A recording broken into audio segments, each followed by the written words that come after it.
I got the New York magazine, and it caused a huge furor. How come this tabloid sleaze merchant now owns the defining intellectual voice in New York, as well as the left-wing Village Voice, which got thrown in as part of the deal? Woo! There I was, on the cover of Time magazine, as King Kong, climbing skyscrapers. I usually say things, yes to things that scare me. It was a huge role. It was an important role. It's about a subject that I'm very interested in and concerned about and passionate about. What his organization has done in the world, how it's corrupted our political discourse in America, and I assume in America and Australia as well.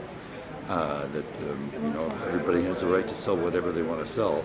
The question is to educate people, this audience, that it is not necessarily the truth. It is one point of view. It is not accurate, and in my personal opinion, it is not workable. So you watch the life, and you come to your own judgments. It's not a preachy piece, which is what I liked about it. It's open to interpretation. You're not fond of the English establishment? No. Well, then we're kindred souls. My father was a grocer. So if I take part, I won't be leading a government of old-school Thai Tory wets. If I become Prime Minister, you'll see a government the likes of which you've never seen before.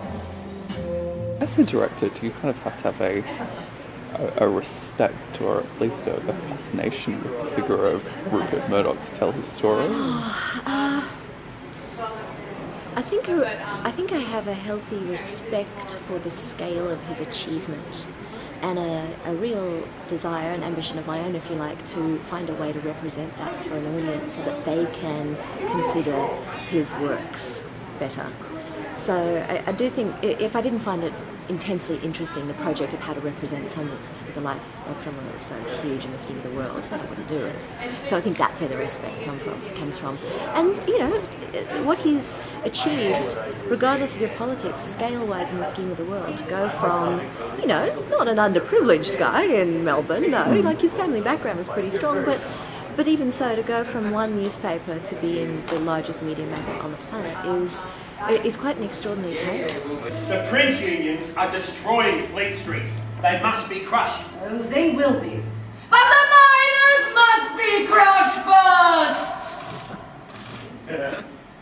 I have a very strong feeling we're going to have a very politically fruitful partnership.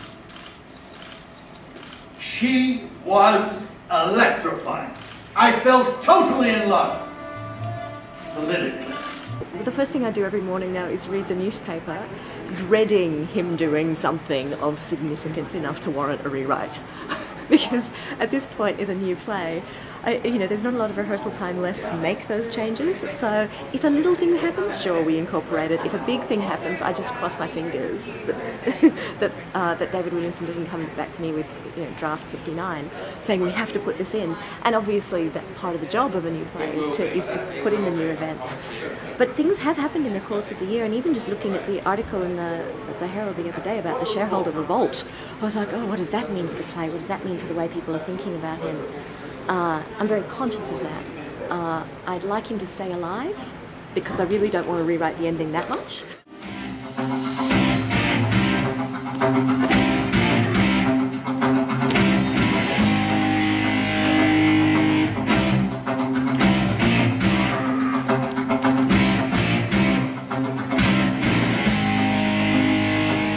Do you kind of have to find something in the character that you respect or relate to? Does there have to be some kind of a key in for you personally?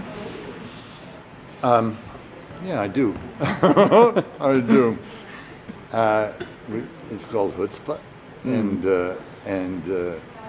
not being Jewish, so I take a shot at it. That kind of self-confidence, that kind of belief in self, which is what he proclaims at the end, is something as an actor, of course, that is well, as me as an individual, not just because I'm an actor, is hard for me to comprehend. So I sort of generalize it. I sort of believe that that's what I want to have. It's what I want to accomplish on stage when I walk out. In 1973, Anna and I and the children relocated to New York.